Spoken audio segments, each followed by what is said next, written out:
All right, everybody, thank you again for coming back to part 2 in our 4-part series of better healthcare and how we can better harvest the digital technology and the digital data that you have coming into your practice and make good sense of it and apply it to the future growth and expansion of your business. With me, I have Marla Ranieri, and she has been talking about how you can actually do this on the front end of your practice, because as you now know, if you watch part 1, there are 4 ways in which new patients come in to see you.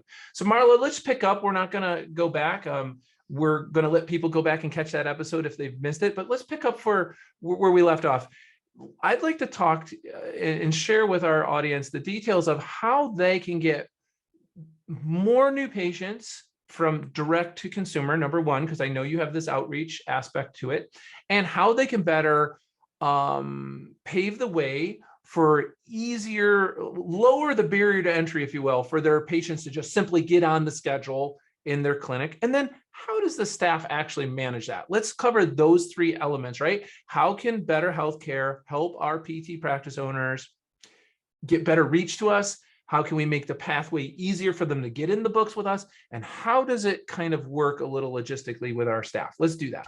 Perfect. Well, I'll start by saying all of you really have realized the importance of that call to action on your website of request an appointment. And a lot of you are doing that and utilizing a form. A form which a patient sees and might say, oh, okay, is someone going to get back to me, yes or no? And you might get some of those form requests throughout the month. However, it does not actually really fit the call to action of request an appointment and an experience. So Better Healthcare is the Untitled chip. We replace that button and make it an experience for the patient where they could see available times, they could put their information, their insurance, their date of birth, send over all their information to your front desk, and your front desk can, with a click of a button, manage that request and get that patient in. I want to stop and say, it's not just the website. That is just the starting and the tip of the iceberg.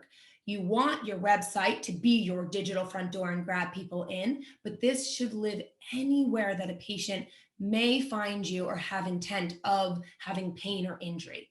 So let's take a step back. That goes all the way to your Google My Business should have a call to action with a direct scheduling experience. Your Facebook page should have a direct action. No one should be sending you a Facebook message or calling you from Facebook. That doesn't match what the user is doing in that experience. And you should be posting about it. You should have direct access posts with a link, schedule now. Are you in pain? Do you need to come back in? And that's, again, just 3 small spots. Marla, that's amazing. That actually changes my paradigm or my viewpoint of how this was actually to be instituted. It's not just static on your website, bypassing the form fill, which is really a pain for so many of us because we have to track that down, get that information. It's just so much legwork, right? But it's actually dynamic. You're actually pumping it out through your social media, sites and your external marketing program. You're literally dynamically just reaching out to the community and just paving that highway even smoother for them to get into you. That's great.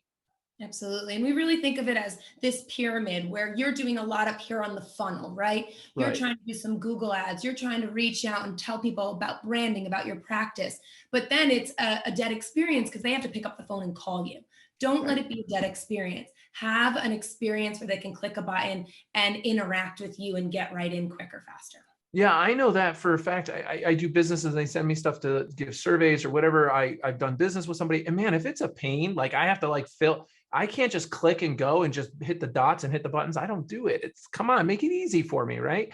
Give me the channel I need. That's what I really love about this. When Marla and I were at PPS, we were lecturing to about 100 people, and we were really kind of moving the envelope of this is the future, and the future means efficiency, and it means digital technology.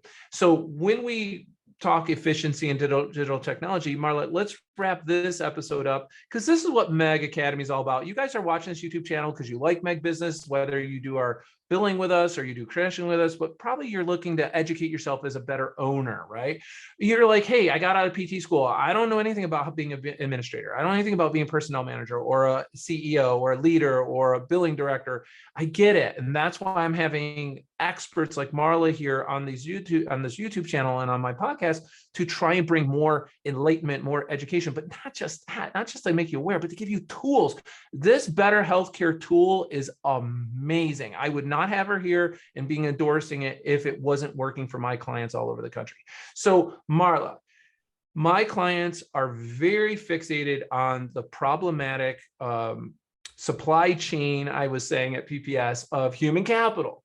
And number one, the pool of people to pick from to work your front desk has shrunk. Okay, 100 million people have not come back to the workforce.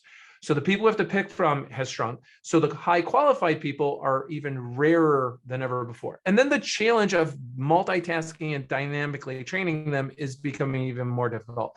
How does this help solve this leading problem that I'm hearing from so many owners all around the country? Maybe it's one of you listening right now. Marla did a great job at PPS explaining that. Let's share that with people. How does this work to help them take some of the load off? Absolutely. I'd start by saying, how often are they on the phone? How many phone calls are they making? How many voicemails are they leaving just to convert a person with intent into a patient, right? Yeah. And I hope you all track that. It's a lot. They're spending time making a phone call, and that's not taking their higher valued tasks in consideration. Yeah. They should be spending their time on those tasks. So let's cut that down. And think about this. If somebody leaves a voicemail because your front office staff is not available to pick up that phone call, your message should say, you can leave a message or go online to xyzpt.com and book your next appointment. Capture that patient with less phone calls, less voicemails, and get them in the door. And that's all digital. That's just React, right? It just does it automatically. Absolutely. Oh my gosh. So for all of you guys listening, that should be music to your ears. Think about it. That back and forth, the amount of time you're spending on the phone, you're probably hiring 2 people when you could do it with 1 person. And that's the bottom line for me. Your payroll as a percent of your monthly gross income, if that payroll is not under 55%, I mean, bottom line, I coach all the time. If it's not under 60%, it's like ring the fire bell, you know, the building's on fire. If your payroll is higher than 55%, you can do things to make it better. If it's over 60, it's a definite emergency. So this is one of the most successful tools that's going to help you reduce your payroll, increase your efficiency, and increase your company culture satisfaction of the staff members at the front desk, because it's a very multitask job and it's the front of your business, as you all know. So please, for those of you listening, that's it for this episode. Click the links below, learn more about Better Healthcare. Marla's going to be down there. We're going to have her direct information there. She or someone at her group will pick up and do a little assessment with you and find out, is this the right fit for your practice and how is it going to benefit you? I would not have her on if it wasn't benefiting my clients already. So that's it, everybody. As always, expect to do well, get out there and do good and kind things and live your life with gratitude. Always prepared to exude kindness to others. That's it. Take care.